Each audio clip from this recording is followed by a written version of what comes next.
The rain had returned.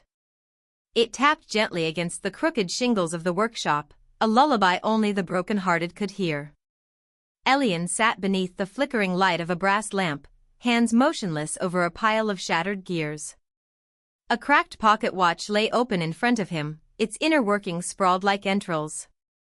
His fingers trembled, not from age but from the weight of what he'd lost. The shop was too quiet now. Just days ago, he'd buried his daughter. Lena had been all he had left. A laugh that sounded like spring whined through bells, eyes bright like polished brass. She had fallen ill in the winter and never stood again. The sickness came fast, some said it was the curse that haunted the edge of town. Elian had no time for curses. He believed in gears, cogs, and the steady truth of time. But now, even time betrayed him. The clock he built for Lena had stopped ticking the moment she passed. He'd wound it, fixed it, begged it. Nothing. It sat beside her empty bed, silent. Still. Outside, the wind groaned against the walls. Elian wiped his eyes, reached for his tools, and paused. A sound. Not the rain. Not the wind. A faint tick-tick-tick, like footsteps in a quiet hall. But slow. Deliberate. He stood, his joints aching from hours hunched at the bench. The sound wasn't in the room. It was deeper. Beneath. He stepped cautiously to the back of the shop, where an old wooden door led down into the cellar. It had been sealed for years, ever since his wife died. He never had reason to go down there again. Until now. Elian? A soft voice called from behind. He turned sharply. At the door stood Marin, wrapped in a dripping shawl, cheeks flushed from the cold. "You're late," he said, voice cracking from disuse. "You're early," she smiled gently, stepping inside and shutting the door behind her. "Didn't want you to be alone tonight." He nodded, grateful. Marin had been his apprentice once, long ago. But after the accident that took her leg, she became something more, his only friend, his lifeline. She moved slower now, with a cane carved by Elian himself, but her wit and fire had never dulled. "I brought tea," she said, holding up a small thermos. "Chamomile." "Thank you." He took it with shaking hands. She glanced at the cellar door. "Why open that? You didn't hear it?" "Hear what?" He paused. The ticking had stopped. The cellar was quiet. Nothing. Probably just memories playing tricks. She touched his arm. "You haven't slept." He looked at her, eyes hollow. "She's gone, Marin." The clock stopped. "It's like the world ended when I know," she whispered. "I know." They stood in silence as the wind howled again. Marin glanced toward Lena's room. "Do you mind if I light the fire?" "Please." She moved off to the hearth, and Elian returned to the workbench. But as he sat, something caught his eye, a shimmer beneath the floorboards. A flicker, like moonlight on glass. He knelt slowly and pressed his hand to the floor. Warm. Too warm for a cold spring night. He blinked. The sensation faded. "Elian, come see this," Marin called softly. He walked to the living room and found her kneeling by the fireplace. The logs were crackling, glowing, but there, beside them, lay a small object. A gear. Bronze, delicate, etched with symbols he did not recognize. "Where did that come from?" he asked. "I don't know," she said. It was tucked inside the woodpile. He picked it up. It was cold now, and unnaturally smooth. The symbols shimmered when tilted to the light, like constellations trapped in metal. Marin frowned. "That's not one of yours." "No," he whispered. "It isn't." They stared at it together, the only sound the fire's low hiss and the relentless patter of rain. The next night, Elian dreamt of clocks. Thousands of them, all ticking at once. In the dream, he stood in a vast hall where the walls were made of shifting brass and ivory. Time flowed like water beneath his feet. He reached for a tall grandfather clock with no hands, and as he touched it, a voice echoed around him. Wind it once, and she returns. Wind it twice, and time burns. He woke in a cold sweat. The rain was louder than before. He rose and checked the clock by Lena's bed. Still silent. But the gear from the fireplace was gone. Elian, Marin said that morning, over tea. There's a traveler in town. Says he's a collector. Asked if you were still alive. Elian frowned. Who? No name. He wears gloves, even indoors. Eyes like mirrors. Gave me this. She handed him a card. It was blank until Elian held it to the light. Time is a door. Will you open it? And beneath, a time, midnight. Elian stared at the card as the wind scratched at the windows like fingernails. Something stirred in him, a memory, a warning, a promise. That night, as the clock neared 12, Marin insisted on staying. I don't like this, she said. That man, something's wrong with him. You believe me now? Elian asked softly. I don't know what I believe. But I'm not letting you face this alone. They waited. The fire burned low. Shadows lengthened across the walls. And then, 3 knocks at the door. Not loud. But sharp. Precise. Elian stood. Marin grabbed her cane and followed. He opened the door. Rain poured beyond the porch. A man stood beneath a black umbrella, coat long and dry despite the downpour. His face was hidden by a wide-brimmed hat, and when he looked up, his eyes reflected everything. Good evening, Mr. Thorne, the man said, voice smooth as oil. I believe you've found something of mine. He held out a gloved hand. In it lay the gear, gleaming once more with shifting stars. Elian stepped back. I didn't take it. No. But it chose you. Marin gripped Elian's arm. What do you want? The man smiled. I want to offer a bargain. The fire behind them hissed out. Darkness fell. And the clocks in the workshop began to tick again, all at once. The storm raged louder after the man with mirror eyes disappeared. He had said nothing more, just offered the gear, smiled like someone who knew too much, and vanished into the rain.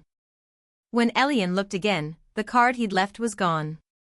Only the scent of rusted metal lingered in the air. And all the clocks in the workshop had begun ticking again. But not the one by Lena's bed. Elian sat before it now, turning the gear over in his hands. It still pulsed faintly with light, like a heartbeat in bronze. Why you? Marin asked from across the room, her voice gentle but troubled. He sighed.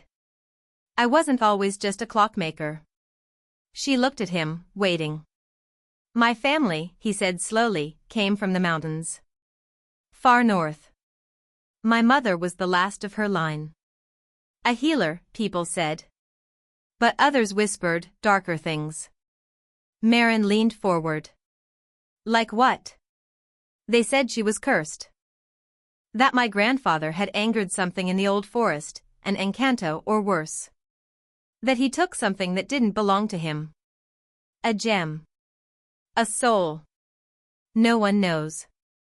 But after that, things began to happen. People fell ill. Clocks stopped for days. My father tried to protect us, but one night, he vanished without a trace. You never told me any of this. I tried to leave it behind. I thought, maybe if I stayed quiet, lived simply, it would forget me. But it didn't, she said softly. No, he whispered. It didn't. That night, Elian dreamed again. He stood at the edge of a lake, black as ink, under a sky filled with silver gears. The water stirred. A shape rose slowly from beneath, a figure with skin like sea glass, hair tangled with shells and kelp, eyes glowing faintly blue. A shokoi. You carry the gear of time, it said in a voice that echoed both above and below the water. What do you want from me? Not I, but the world beneath. I don't understand. You will. The Shokoi raised a hand, and the surface of the lake shimmered. Elian saw a village, choked in vines. An old tree, its roots wrapped around a forgotten shrine. And shadows, crawling through the brush, aswangs, hungry and half-formed. They come for what your bloodline has hidden, the Shokoi said. The Mutya. Elian stared. What is that? The heart of what was stolen. The jewel your ancestor bound in iron. It's why your clocks run cold. Why your daughter paid the price. No, his voice cracked. Soon, the Shokoi continued, the Aswang will find you. You must take the Mutya to the shrine. Before the curse consumes what little time you have left.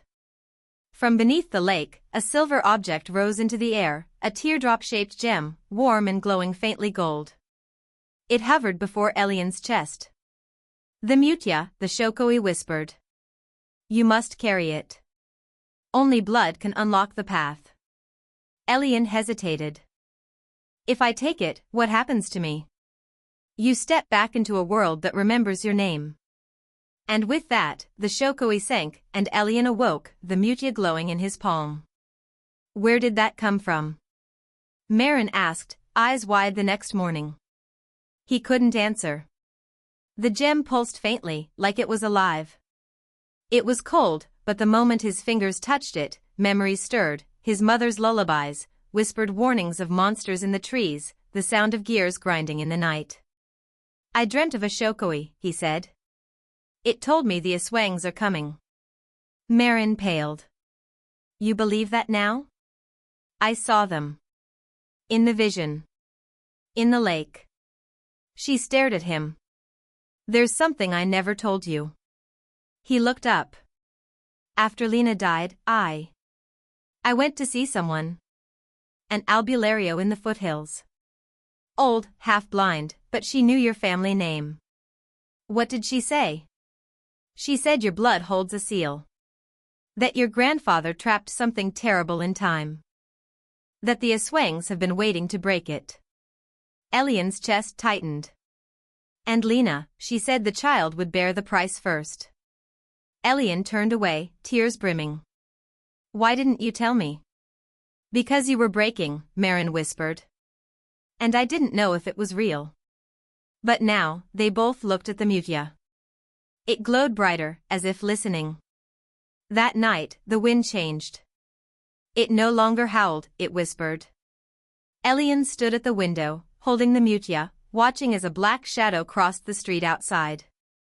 It moved unnaturally, limbs too long, head twitching. Marin joined him silently. Did you see it? He nodded. Then, a scream. Distant. From the far side of the village. They ran outside, cloaks tied against the rain. The streets were deserted, save for a thick mist curling at their feet. Somewhere, a dog barked, and then fell silent. They reached the old apothecary's house. Its door hung open. Inside, deep claw marks marred the wooden walls. Elian stepped inside, the Mutya pulsing wildly now. And there, on the floor, a trail of blood leading into the dark. Elian, Marin whispered. We need to go. But he stepped forward. And a shape dropped from the ceiling. Its eyes burned red. Its mouth stretched impossibly wide. An Aswang. It hissed, and then vanished in a blur, racing toward the back. Elian and Marin stumbled outside, hearts pounding. They're here, he gasped. They've found us. Marin gripped his shoulder. Then we run. We take the Mutya. We find the shrine. He looked down at it. The gem was burning hot now, threads of light escaping from tiny cracks on its surface. It's waking up, he whispered. And so are they, she said, eyes wide. For just behind them, silhouetted in the mist, dozens of red eyes blinked into existence. They fled the village before dawn. The sky was a strange gray, neither night nor morning, and the trees outside the main road twisted oddly in the wind, their branches creaking like old bones. Elian carried the Mutia tucked in a pouch near his chest, its warmth steady now, like it was watching everything he saw. Marin limped beside him, one hand on her cane, the other gripping the handle of the small dagger Elian had given her years ago for protection. She hadn't spoken much since the attack. Neither had he. What was there to say? He was the reason the Aswangs had come. They stopped by a ravine to rest, hidden beneath an overhang thick with moss. Elian stared down at the water far below, murky and slow-moving. His reflection was barely visible. He barely recognized himself anyway. "Your hands are shaking," Marin said quietly. "I know. You haven't slept. I don't deserve rest." She didn't argue. Instead, she placed a small bundle of dried fruit between them and began sharpening her dagger with slow, practiced strokes. After a long silence, Elian spoke. "There's something I never told you." Marin looked up. "My grandfather, he wasn't cursed. He made the curse." She stilled. "He was a clockmaker, like me. But he believed that time could be controlled. That if you made the right mechanism, you could trap spirits inside it. Bottling fate, bending it. He found something, someone, in the mountains. A spirit of time. He bound her. He forced her into a gear. Elian, the gear I carry, it's not just a key. It's a prison. My family built it. Guarded it. Lied about it. And Lena?" His voice broke. "The curse followed the bloodline. My mother hid it as best she could. But I reopened the door when I built that clock for Lena. I didn't know. I didn't understand. And now the spirits want it back." "No," he said. "They want revenge." That night, they camped in the forest's edge. The trees there were old and tall, their trunks covered in bark that peeled like ancient scrolls. The wind didn't blow here. The air was too still. Marin dozed beside the fire, but Elian stayed awake, eyes fixed on the stars through a break in the canopy. "Do you even know what you're doing?" The voice came from within. Or perhaps not a voice at all, more a thought, one that wasn't his. The Mutia pulsed against his chest. He held it up. It glowed faintly gold, but the light had dimmed since they left town. "I didn't ask for this," he whispered. The gem warmed. "And yet you carry me. So which of us is more foolish?" He almost threw it into the fire. Almost. But then the shadows stirred. He rose, heart pounding. At the edge of the clearing, just beyond the firelight, a woman stood. Tall. Pale. Wrapped in white. Her eyes glowed faintly red. Elian stepped back, hand reaching for his hammer, but the woman only tilted her head. Her mouth opened in a grin far too wide. And then, her body split. From her back unfurled black, bat-like wings. Her jaw unhinged. The skin peeled. And the Aswang screamed, not an attack, not yet, just a warning. Elian stumbled, heart racing. The fire roared suddenly, flames bursting tall into the sky. Marin jolted awake, reaching for her dagger. But when they looked again, the clearing was empty. No footprints. No scent. Just the shaking of the trees. "She didn't strike," Marin whispered. "Why?" "She was testing me," Elian murmured. "She wanted to see if I'd run." The next day, they crossed into the forest proper, the one Elian had only seen in dreams. The trees there grew in spirals. Time itself seemed unsure. The sun didn't rise so much as flicker between hours, like a failing lantern. Birdsong came in reverse. Echoes came before footsteps.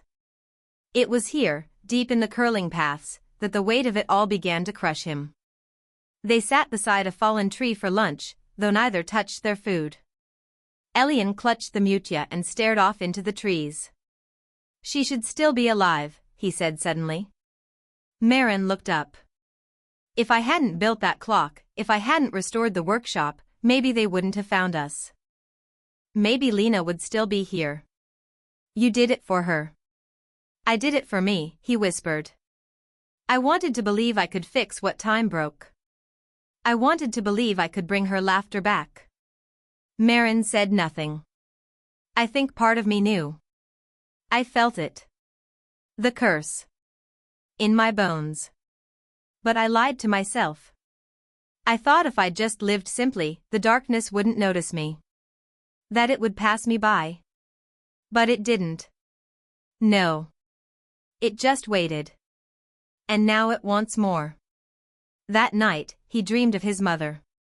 She stood at a loom made of gears, her hands weaving threads of time like silk. Her face was young, but her eyes were ancient. Elian, she said gently, you must choose. Choose what? To carry the mutia, or bury it. He stepped toward her. Why me? Because you were born with one hand in this world, and one in the next. What happens if I choose wrong? She looked at him with sadness. Time devours all things. But some things, it remembers. He reached for her, but she turned to dust. And in the dust, the gear floated, glowing red. He woke with a gasp. The fire had gone out. Marin was gone. He scrambled up, calling her name, the mutia blazing now against his chest. He found her 20 feet from camp, standing perfectly still. Her face was pale. Her eyes wide. Elian, she whispered. Look. Ahead of them, in the twisted roots of a massive tree, a body hung, upside down, drained of blood, its eyes gouged out. A warning. Around it, symbols were etched in the bark, glyphs he recognized from his grandfather's journals. This is old, he said. Older than us. Elian, and then they heard it. Laughter. Soft. Unnatural. From every direction at once. The forest shivered. And Elian knew, the Aswangs were hunting again. They were running out of time. The trees whispered it now. Their leaves curled like ears, listening. The sun barely broke through the thick canopy, and the sky remained in perpetual dusk, neither light nor dark, like the world itself was holding its breath. Elian felt it in his bones, something ancient was waking. And it was almost ready.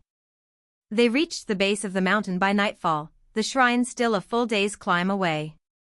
The stone path ahead was broken and crooked, covered in tangled roots and moss that pulsed faintly underfoot. Marin limped more heavily now. Her face was drawn, pale, and when she spoke, her words came slower, like she was losing time too. You need to leave me, she said as they made camp.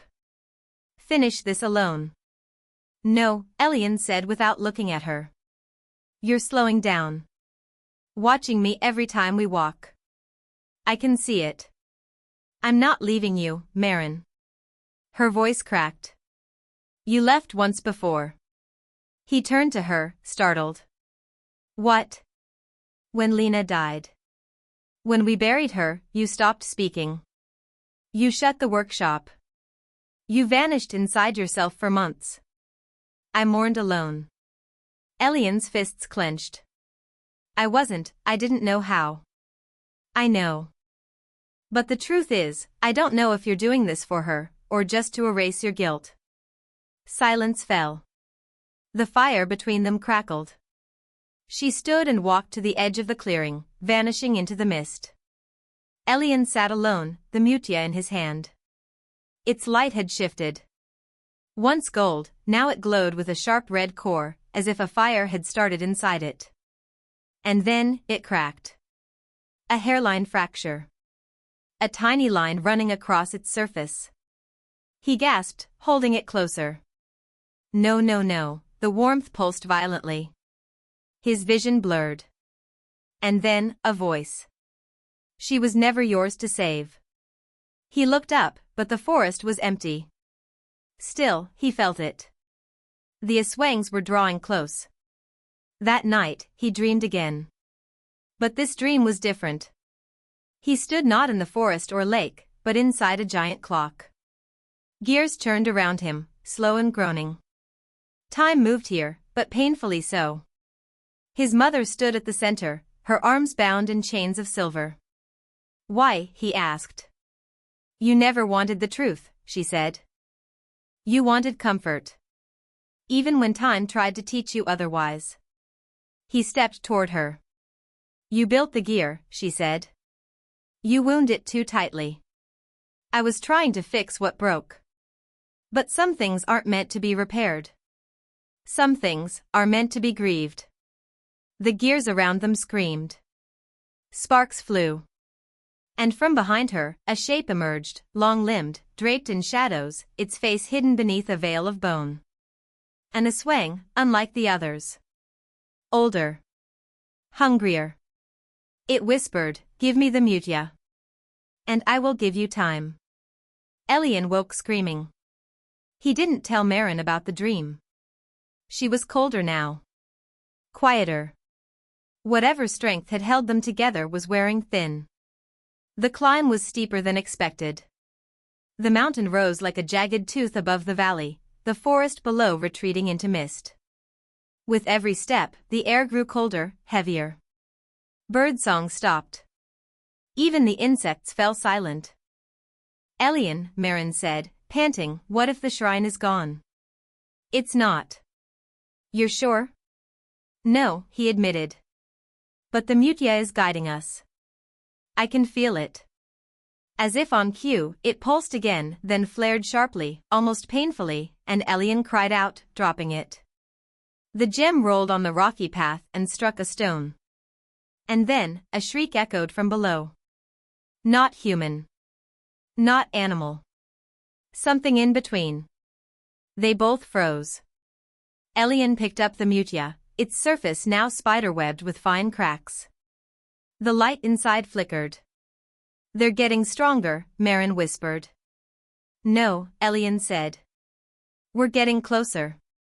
By dusk, they found shelter in a cave, shallow but dry, tucked into the cliffside. The entrance was narrow, almost hidden behind a wall of roots. Elian sat near the fire, staring at the Mutya. The light had dimmed again. It now pulsed every few minutes, like a dying heartbeat. "You think it's going to last?" Marin asked from the other side. He shook his head. "I think it's trying." "You ever wonder if it's lying to you?" He looked up sharply. "What if the Mutya isn't a tool, Elian? What if it's a lure?" He didn't answer. "What if the Aswangs want you to bring it to the shrine?" He looked down at the gem. "I don't know," he said.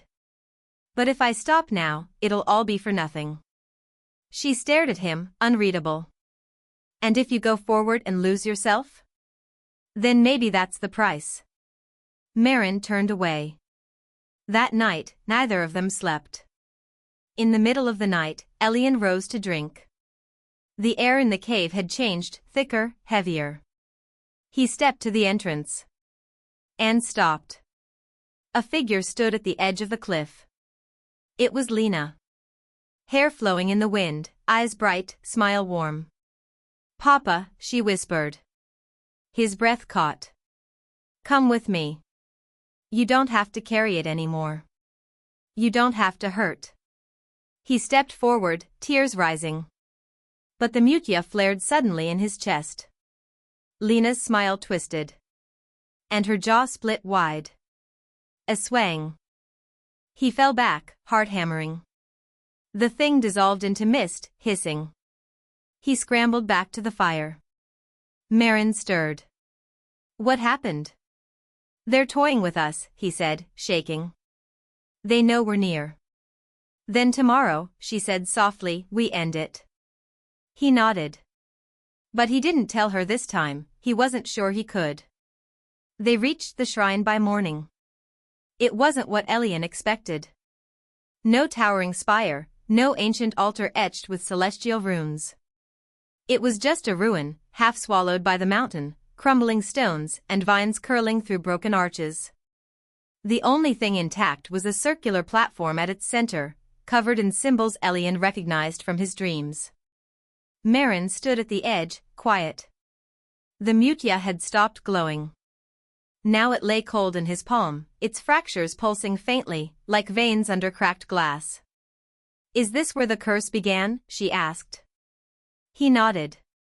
"Where my grandfather sealed the spirit of time. Where he thought he could trap eternity. And now? I think it's waiting for me to finish what he started." He stepped toward the platform. But Marin's voice stopped him. "Elian," he turned. She was holding her dagger. Pointed at him. "I'm sorry." The wind stilled. "What are you doing?" he asked. Her hands trembled, but her eyes were hard. "They offered me a deal," she whispered. "A way to lift the curse from our bloodline." "You're not cursed." "Yes, I am." Her voice cracked.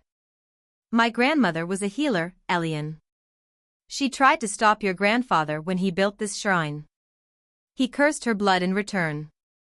Every generation since, we've rotted from the inside. I was born already marked." His breath caught. "That's why you've been limping." She nodded, shame burning on her face. "It started 2 years ago. I didn't tell you. I couldn't. The pain, it's been spreading." She took a step closer. "They told me if I gave them the Mutya, if I gave you, they'd remove the curse. For good." "You were going to hand me over?" he asked, voice barely above a whisper. She lowered the dagger. "I was. But now I don't know. You should have told me. I didn't want you to see me as weak. I would have helped you." She turned her face away. But it was too late. Because the shadows around the platform were moving. From beneath the shrine, the earth cracked open. A new figure rose, not like the other Aswangs. This one wore human skin like a mask, its face beautiful and smooth, but its eyes, deep black, starless voids, held an ancient, alien hunger. It wore a robe of stitched flesh. And a necklace of broken gears. "Elian," the creature cooed, "how long I've waited to meet the heir of the Clockmaker." He stepped back. "Who are you?" "I am Bakunawa," it said, "the spirit your grandfather tried to enslave. The devourer of time." Elian's blood ran cold. "You were never bound," he whispered. "No," Bakunawa smiled. "I let him believe I was. I allowed your family to think they'd won. But every tick of the clocks you made was a prayer. Every mechanism a key. You wound the lock tighter, thinking you were closing it. But you were opening me." The Mutya burned in his hand. Marin stepped forward. "You said you'd lift the curse." Bakunawa looked at her, almost amused. "Did I lie?" She dropped the dagger. Elian stared at her. She looked ashamed. "I didn't know. I thought I could control it." "You can't bargain with something like that," he said, voice raw. "I see that now." But Bakunawa was already circling the platform. "Elian," the spirit said, "you carry the last piece. The gear your grandfather forged from my breath. Place it in the shrine, and I will give you time beyond measure. I will bring Lena back. I will undo every wrong." "No," Elian said. Bakunawa's smile vanished. "You dare defy eternity?" "I was born to," Elian replied. The shrine began to tremble. Symbols flared underfoot. Bakunawa's mask cracked, revealing its true face, long jaws, rows of fangs, and smoke pouring from its sockets. "You are not your grandfather," it hissed. "You are less. A broken thing, filled with regret. You cannot fight what you've already become." Elian stood tall. "I'm not here to fight. I'm here to end it." He raised the Mutya. And it shattered. Light exploded from his chest. The gear inside, the last remnant of the curse, floated into the air, spinning. Bakunawa screamed, lunging forward. But Marin tackled Elian to the ground, shielding him as the gear slammed into the center of the shrine. The ruins howled. Time twisted. Trees aged and crumbled. The sun blinked in and out. And then, the light stopped. Everything fell still. Bakunawa was gone. And Elian lay in the center of the shrine. Alone. He opened his eyes slowly. The sky above was clear. Blue. The trees no longer whispered. The weight in his chest was gone. And beside him, Marin's cane. Snapped in two. No sign of her. No blood. No ash. Just absence. He stumbled to his feet. The gear was gone. The shrine quiet. And far off, in the wind, he swore he heard Lena's laughter. Elian walked alone through the ruins. The silence was unnatural. Not peaceful, but emptied, as though something had torn the soul from the land and left only a shell behind. He clutched Marin's broken cane in one hand, the fractured mutia in the other. Though it had shattered, the heart of it still glowed faintly, a shard of gold burning deep in its center. The shrine pulsed with old magic, awakened and unfinished. Elian. The voice echoed all around him, impossibly close. He turned, and there she was. Lena. But older. 15. The age she never reached. She stepped forward from the mist, barefoot, eyes wide. Papa. You did it. You saved me. His breath caught in his throat. She reached out her hand. And then smiled. Too wide. Too sharp. Elian stepped back. You're not her. No, she said, voice shifting. But I remember how she sounded when she cried for you. I remember what it felt like when you didn't come. The girl's skin peeled back. And Bakunawa emerged. It was not like before. No mask now. No pretty skin. This was its true form, a beast stitched from the teeth of centuries, scales of clockwork and bone. Its eyes were twin black moons, and its body spiraled like a serpent around the mountain shrine. I offered you mercy, it hissed. Time. Love. Legacy. And you shattered it. You were never offering, Elian said. You were feeding. Of course I was, the creature whispered, coiling tighter. That's what time does. It consumes. I am the truth your grandfather denied. The truth you ran from. And now, its head lowered, eyes inches from him. You will feed me too. The battle began without a signal. Elian hurled the mutia shard at the altar, and it sparked, a burst of raw light erupting outward, forcing Bakunawa back with a screech. He ran toward the platform, dodging as the creature's tail whipped past, cracking stone like glass. Each step burned. The closer he came to the center, the more the shrine pulled at him, his memories unraveling, thoughts slipping like sand through fingers. He saw Lena's smile. Marin's hand on his shoulder. The clocks he made in silence, trying to freeze time. He saw himself, younger, cradling Lena's lifeless body. If only I had one more second. No, he growled. He reached the altar. The sky had gone dark. Stars spun overhead, too fast. Time had broken open. The gear that sealed Bakunawa was gone. But its shape remained burned into the altar stone. Elian placed the cane and the mutia shard into the hollow. The shrine flared. And the spirit screamed. Do not bind me again. The mountain shook. Stones rained down. Bakunawa lunged, and Elian stood his ground. You fed on us for generations, he said. You preyed on our regrets. But this time, he pulled the chain from his neck. At the end hung Lena's pocket watch. I feed you this. He crushed it against the shrine. The gears inside exploded in light. And suddenly, Bakunawa was still. It stared at him, not with rage, but something like grief. You would end your daughter's memory to stop me? Elian's voice broke. No. I give it to her. He slammed his hand down. The altar consumed the gear. Time collapsed. He found himself standing in the workshop. Sunlight filtered through the dusty window. The clocks had stopped ticking. And Lena stood before him. Not a spirit. Not an illusion. Alive.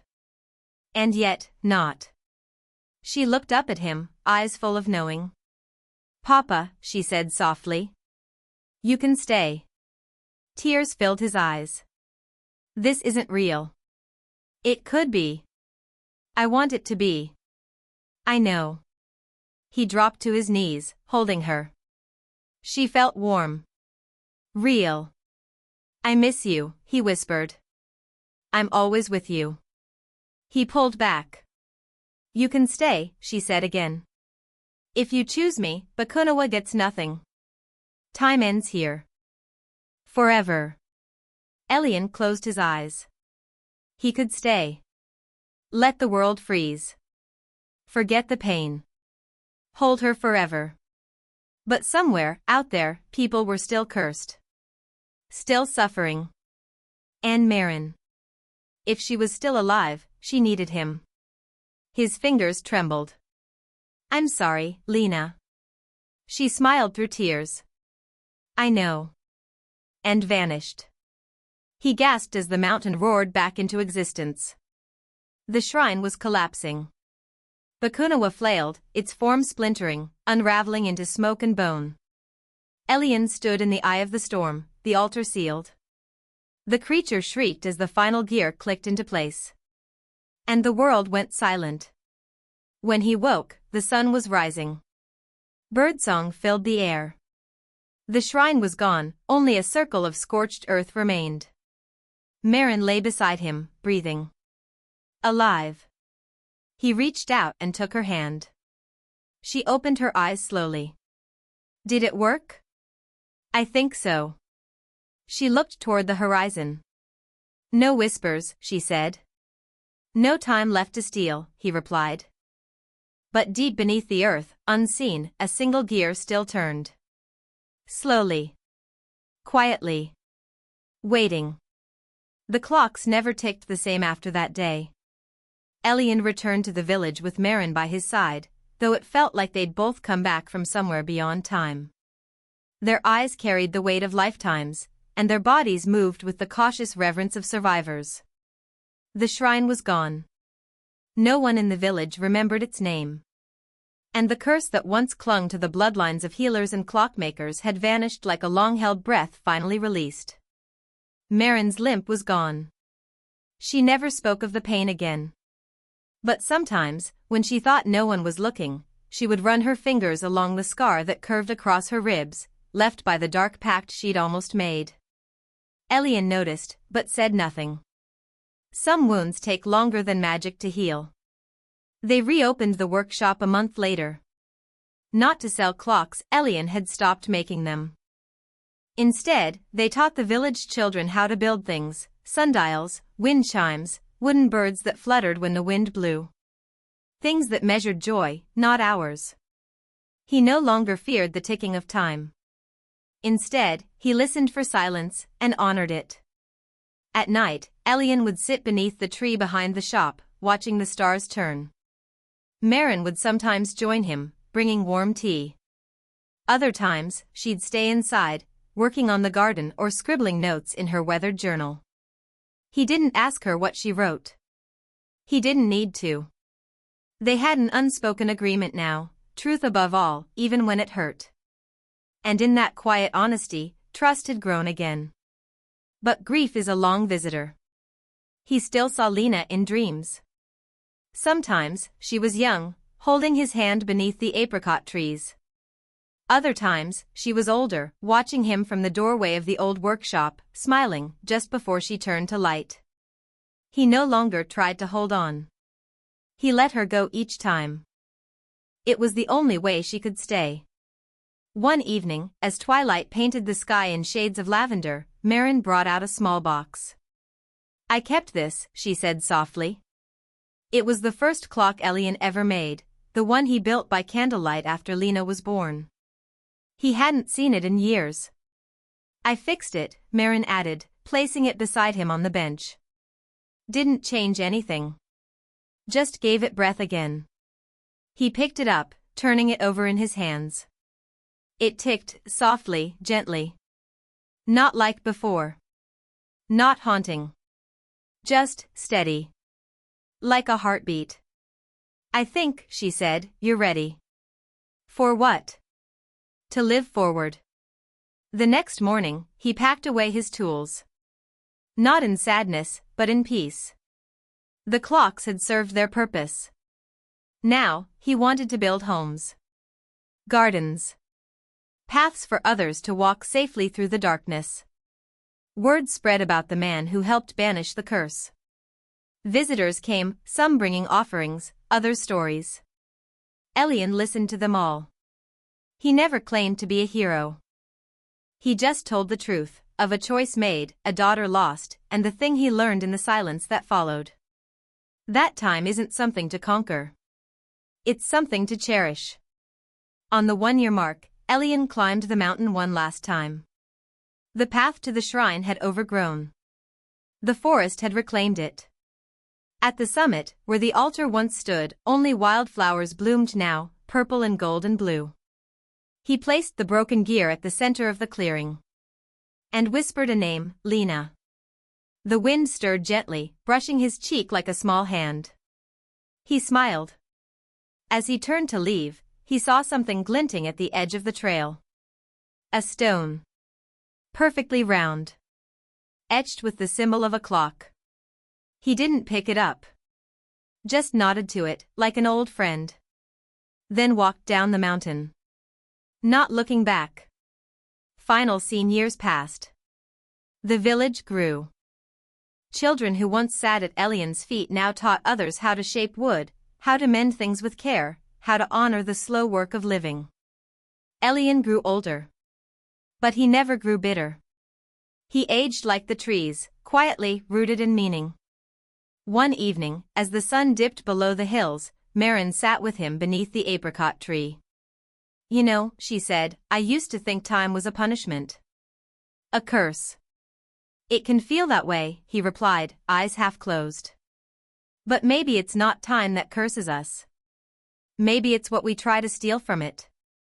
She looked at him. "And what did you steal?" He smiled faintly. "Only a moment." He paused, then added, "But it was enough." They sat in silence. The kind that doesn't ache.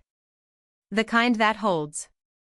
And inside the workshop, one final clock ticked on the shelf. Not counting down. Not holding on. Just singing time's quiet lullaby. Steady. True. Unafraid. Last line, sometimes, the loudest miracles are the ones that let us say goodbye.